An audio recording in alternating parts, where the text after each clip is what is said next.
Kita dengar tadi penggolongan oleh Menteri Kewangan dan selepas itu saya menemui semua ahli Parlimen Pakatan Harapan mendengar pandangan mereka. Ada kegelisahan disuarakan kerana mengapa isu pertama ialah belah bagi. Mengapa tidak ada keputusan pimpinan untuk belah bagi.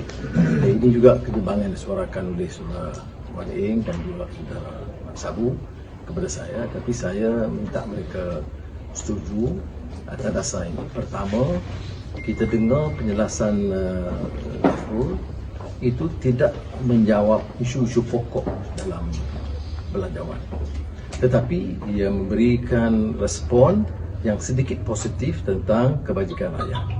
Kita menolak belanjawan ini dari segi prinsipnya, unjurannya salah, unjuran pendapatan itu tidak realistik, itu tidak dijawab. Dan bila disebutkan kelulusan-kelulusan projek-projek ini, termasuk sebahagian yang kita tuntut, seperti peruntukan lebih kepada Barisan Hadapan, kemudahan untuk kawasan masa hadapan dan juga pasukan keselamatan, dan juga bantuan-bantuan bagi rakyat miskin, petani, nelayan dan sebagainya. Dia tidak hiraukan permintaan yang menyentuh kedudukan masyarakat bukan Melayu yang juga disuarakan dengan kuat, langsung diketepikan. Tetapi kerana keputusan-keputusan dia itu nampak memberikan sedikit respon walaupun dari segi asasnya itu kita tolak, saya dapati agak sukar untuk kita memberikan penolakan keras pada peringkat awal, dan saya telah meminta rakan-rakan saya bersetuju dengan pandangan saya supaya untuk round pertama ini kita bagi laluan. Tetapi ini hanya pusingan pertama. Perbahasan teliti adalah peringkat jawatankuasa bermula hari Isnin, dan kita telah mengambil keputusan untuk meminta belah bagi seandainya di beberapa kementerian berkenaan bercanggah dengan pendirian kita dalam soal pengurusan kerajaan yang baik atau governance, dalam soal penyelewengan, soal seperti mana peruntukan jasa, kerana dia mahu hanya kurangkan. Dan ini akan kita teruskan mulai hari Isnin. Pertimbangan kita adalah untuk memastikan projek pro rakyat di petani, nelayan, pekebun kecil, pekerja, penganggur, pekerja kilang itu ditingkatkan dan sebahagiannya diambil kira, tapi tidak menyentuh soal seperti yang disebut soal yang lebih asasi. Begitu juga tentang KWSP yang boleh berikan respon walaupun agak longgar kerana nampak menyentuh agak lebih menyeluruh, termasuk kelompok yang lebih kaya. Kemudian moratorium bank itu dia persetujui, tapi tanpa angka yang lebih teliti yang kita akan harapnya tahu di peringkat jawatankuasa. Jadi yang saya nak jelaskan di sini ialah, pertama, kita mengambil keputusan untuk tidak berbelah bagi notis. Kita tidak mahu ganggu peringkat awal kerana beberapa kemudahan diberikan, dan untuk memberi gambaran bahawa gaji, emolumen, allowance Barisan Hadapan itu tidak terganggu, kerana ada persepsi yang agak kurang tepat di kalangan rakyat. Kalau kita tolak mutlak, ia akan menyebabkan terjejas gaji penjawat awam, allowance Barisan Hadapan dan kemudahan-kemudahan lain, bantuan-bantuan rakyat dan sebagainya. Jadi sekurang-kurangnya kita selesai bab itu. Minggu depan kita akan bertarung dengan lebih sengit kerana kita akan mendengar perincian. Tengku Zafrul gagal memberikan penjelasan bahawa dia umum, tetapi dari segi angka menyeluruh belanjawan tidak disentuh, seolah-olah tidak ada kesan. Ini tidak benar. Menteri Kewangan harus memberikan penjelasan kerana unjuran perbelanjaan itu tentulah tersasar. Ini pandangan kita.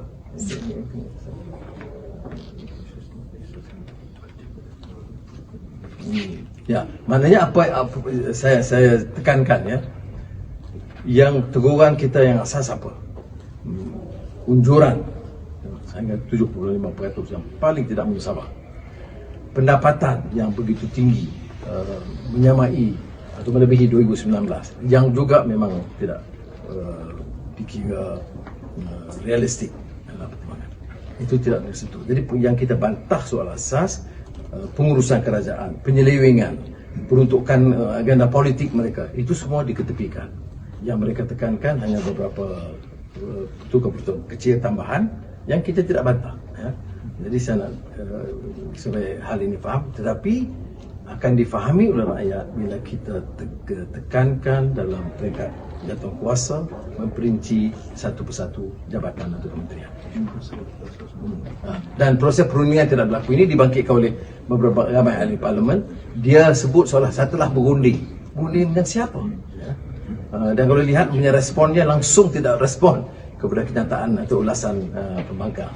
Jadi saya tidak fikir jujur dia disebut berunding. Okay. Ya, komiti, kemudian third reading. Zafrul did have one round with all the pakar with some of the pakar. No, one meeting. Only one meeting. Yeah. Right? But not complete lah. It was not complete covered. Yeah. It just assume the budget is passed because it's still Yeah. stage. Ada keluaran ke? So this is just the first round. This is the first round. First reading. Second reading. Kemudian committee stage. Kemudian third reading untuk betul-betul luluskan. Jadi masih terlalu awal untuk mereka merayakan dengan berlebihan. Ya. Padahal yang kita nak fikirkan bukan soal kemenangan politik, tapi soal kemenangan rakyat dan kebajikan rakyat. Can you tell us in English, in a nutshell, why didn't you press for division vote for a vote count? No, it is a very difficult decision after hearing Tunku Zafrul. He evaded the substantive fundamental issues raised on the issue of projection, growth projection of revenue. He completely ignored some substantive issues. The 6 points by PH also was largely ignored. But what he did was to announce additional grants and allowances to frontline workers and farmers, etc., and fishermen, and that complicates issue. I don't want to be seen to be ignoring the fact that the minister have taken some measures, although we have rejected the fundamental issue, but there is some of these measures which would probably be more acceptable to the rakyat. So although my colleagues, Saudara Guan Ek, Selamat Sabu, strong views on this, I appeal to them. I say, look, as opposition leader, given the task, and I think for now we should allow it to go on without stating our concern as saying tidak sokong, tetapi but to avoid this belah bagi, so that we can still continue. There's no guarantee that we're going to approve, because on Monday it will be committee stage where it will be further deliberated and debated at greater length. We will certainly choose to reject and call for division when it's deemed necessary. That is certainly our decision, and I met the entire PH 91 MPs just now, and that's certainly the feeling and the consensus that we should pursue. But that's a committee stage. Whether we could approve or not will be the final third reading, and there's nothing being indicated by us that we are not pursuing the agenda. So the reason is not because out of respect for the national powers that you did not. No, it's not because out of respect. The palace made some indications in that regard, but then the palace also talks about inclusivity, which did not happen. The palace talks about, of course, a budget that could deal with the issue of COVID-19, which, our view, is completely or largely ignored, because the budget cannot be called a COVID-19 budget in terms of the allocation passed, and the fact that many other development expenditure, etc., was raised by many of our MPs. But we do, of course, take cognizance of the views, but it does not necessarily run contrary to the spirit of the message by the King. So you took note of the improvement. There is some other question. Yeah, sorry, yeah. You took note of the improvement, and you said that you're allowed to go to the committee stage and come the third reading. How are you going to vote, depending whether they fine-tune it and improve it further, right? You haven't decided how. Yeah, they have improved, but there are no figures, nothing be stated. I mean, They have to itemize it lah. Yeah, we have been all ex-ministers of finance. You want to go and for the response like today, the minister will be expected to at least clear this and tabulate and enumerate further the numbers, where it's going to be from, whether it's going to be increased. He just say no, nothing, no increase, nothing. How do you say no increase when you spend millions in every possible? Because many people will be thinking that, are you guys conceding because you don't have the numbers? That's why you didn't press for it, because it wouldn't have made any difference. No, it will make a difference whether you have numbers or not. Will be seen at the committee and at the final stage. This is just the first reading. I mean, it's the second reading, which we did state our position, but avoided this division because there will be this committee stage debate and further deliberations on Monday. Okay. Yeah, sorry, Dr. Sri. I mean, even during the committee stage, right, you all tried many times, many of you tried many times to bring up a lot of the issues to be debated, but over and again, the speakers actually like shut you all up and said that, your time limit is up. And I'm sure for the committee stage, the time limit is going to be set as well, and it's going to shorten the votes. It's going to shorten the time to debate it. And usually, committee stage debates are shorter than the policy stage debates. I think as the public knew how the speaker reacted and responded. I mean, blatantly biased, didn't give opportunity. Even at the time when Tengku Zafar was prepared to answer, he said, "Can you summarize? Can you sum up? Can you sum up?" It's not the duty of the speaker to stop this. Especially when you actually limit the debate at the committees and the general debate at the first policy stage in the first few weeks. So I think totally unacceptable. I mean, to me, it's rather unfortunate that the speaker continued to behave this manner. You should allow for some debate. He said, no, because it depends on the minister whether you should allow for a response. Fair. But even when people were, he was giving the avenue, he kept on repeating the need to summarize and limit the time. There's absolutely no reason why you should limit the time when the decision was already made that the debate can continue. So, given that, don't you think it's going to repeat itself? That is inviting problems from our MPs. I don't think we will take it hands down.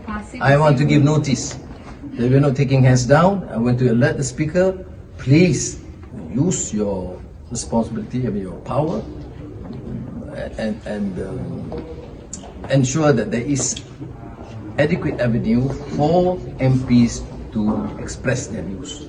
So, but Dr. Sri, if they continue to push it how they tried to push it through the committee stage, would you eventually, after that, when the voting comes down to it, would you all actually do block voting? Yes. The decision is for, of course, a substantive thing. There's certain things we support, of course. Yeah.